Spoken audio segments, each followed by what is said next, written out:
dictation start now. Section 13 and 1 and 2 of the SARFAESI Act 2002 quoted above proceeds on the basis that security interest needs to be enforced expeditiously without intervention of the court or any tribunal. The legislative purpose for conferring the power on the secured creditor to enforce its security interest by taking recourse to Section 13(4) of the SARFAESI Act 2002 without intervention of the court is to free the secured creditor of the impediment contained in Section 69 of the Transfer of Property Act. Under the provisions of the SARFAESI Act 2002, a secured creditor is empowered by virtue of Section 13 of the SAD Act to take any of the measure, including the sale of secured assets, without intervention of the court, and notwithstanding the limitation of Section 69 of the Transfer of Property Act, as would be evident from perusal of a statement of object and reasons of the Act. One of them is facilitating reconstruction of financial assets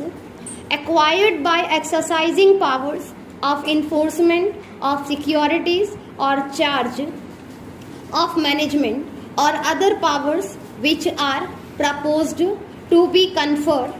on the banks and financial institutions. The scheme of SARFAESI Act 2002 makes it clear that it does not deal with the dispute between the secured creditors and the borrower, and on the contrary, it deals with the rights of the secured creditors. The Act proceeds on the basis that the liability of the borrower has crystallized and his account stands classified as a non-performing asset in the hands of a bank or financial institution. Non-performing account is an account which becomes non-viable and non-performing in terms of the guidelines issued by the Reserve Bank of India. Such account is an asset available with the bank and financial institution as it represents a sum receivables and realization by the bank or financial institution, and in that sense it is an asset in the hands of the secured creditors. SARFAESI Act 2002 was primarily enacted to reduce the non-performing assets by adopting such measures for recovery which was fast and uninterrupted by any intervention of the court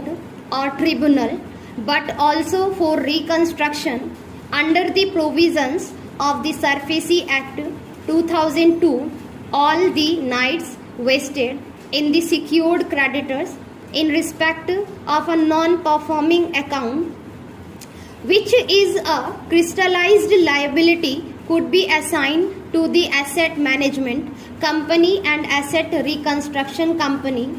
which in turn steps into the shoe of the secured creditor, namely the bank or the financial institution.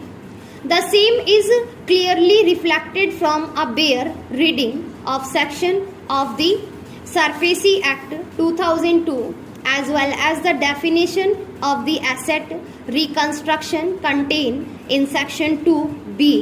and secularization in section 2 and section 10 of the Act, which prescribe the function of secularization company and the reconstruction company, under which it can act as an agent of any bank or financial institution for the purpose of recovering dues